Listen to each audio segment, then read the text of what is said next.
o vigilante noturno. Henrique nunca imaginou que a noite seria o momento mais temeroso de sua vida.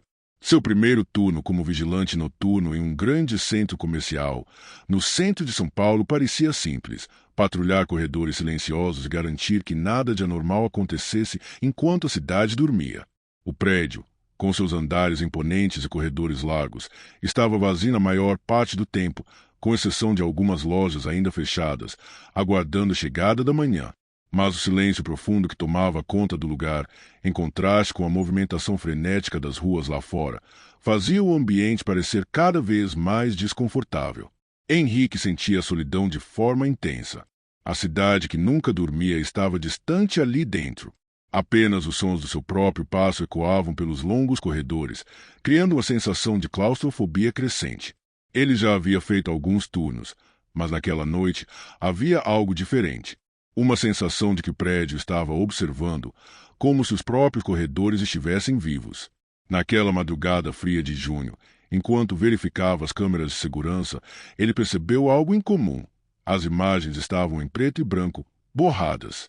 Ele tentou reiniciar o sistema, mas a tela continuava vazia, como se algo tivesse apagado todas as imagens. A princípio, achou que fosse apenas um erro técnico, mas, quando olhou para os monitores e viu um reflexo no vidro da sala de controle, a tensão no ar aumentou. O reflexo era dele, mas a figura parecia distorcida, deformada, com os contornos borrados de uma forma que não fazia sentido. Henrique afastou rapidamente a sensação de desconforto e saiu da sala, indo em direção ao terceiro andar para sua próxima ronda. Mas ao virar a esquina, algo o fez parar abruptamente. As lâmpadas fluorescentes acima de sua cabeça piscavam, lançando sombras que pareciam crescer e se mover com cada flash de luz. Ele ouviu um som, como se algo ou alguém tivesse se arrastado pelo chão, mas quando olhou para trás, estava sozinho. O prédio estava imenso, vazio e silencioso, exceto pelo eco de seus próprios passos. A sensação de que estava sendo observado só aumentava à medida que ele avançava pelos corredores. Mas o pior ainda estava por vir. Ele chegou a uma porta de ferro no final de um corredor estreito. O lugar parecia abandonado, como se ninguém jamais tivesse usado aquela entrada. A porta estava trancada com correntes grossas, mas Henrique, movido por uma curiosidade que ele não conseguia explicar, tirou a chave essa que sempre carregava e abriu a porta com um estalo. Ao empurrar a porta enferrujada, uma poeira densa saiu do interior, como se aquele espaço estivesse guardado por décadas. Dentro, ele encontrou uma pilha de papéis antigos e sujos. Ele os folheou com cautela e um documento chamou sua atenção. Era uma história sobre desaparecimentos misteriosos de vigilantes durante turnos noturnos, todos registrados no prédio.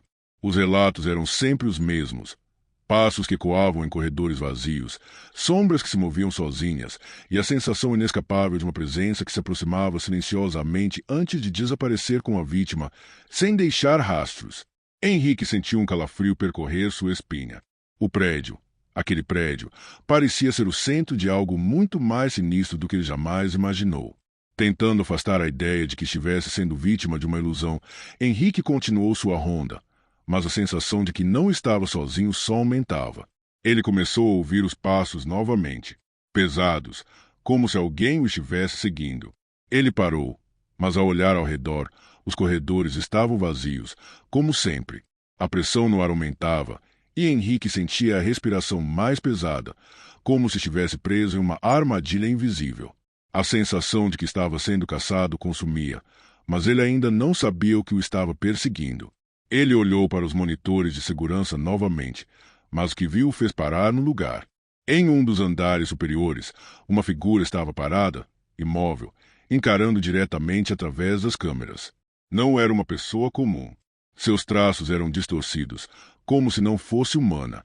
A figura parecia se mover com a câmera, como se estivesse ciente de onde Henrique estava, observando-o, esperando o momento certo para se revelar. O medo se espalhou pelo corpo de Henrique, mas ele não sabia o que fazer. Ele começou a correr pelos corredores, tentando encontrar uma saída. Mas quanto mais corria, mais o prédio parecia se expandir, criando novos caminhos fechando os antigos. O som de seus passos aumentava, mas o eco não vinha das suas próprias pernas. Era como se alguém ou algo estivesse correndo com ele, sempre atrás. Ele se dirigiu até a escada de emergência, desesperado, mas ao descer, percebeu que algo estava profundamente errado. Não havia mais som algum vindo da rua. O barulho habitual dos carros e das pessoas na calçada haviam sumido. Só o silêncio absoluto e opressor preenchia o ambiente. Ele olhou pela janela, mas a cidade estava deserta, não havia movimento algum.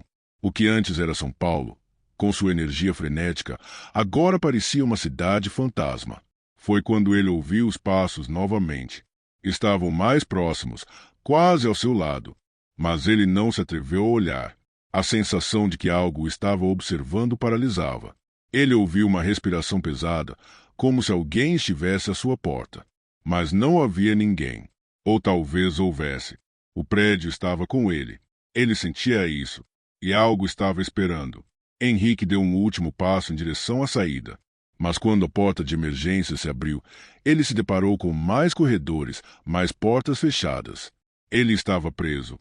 O prédio, que antes parecia apenas uma estrutura de concreto e vidro, agora era um organismo vivo, que o engolia, o observava e o consumia.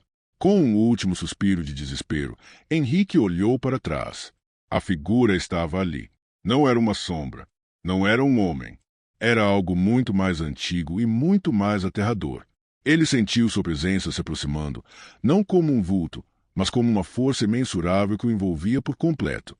Henrique sabia que ele não sairia dali. O prédio havia engolido a noite e ele estava perdido nas suas paredes frias e intermináveis.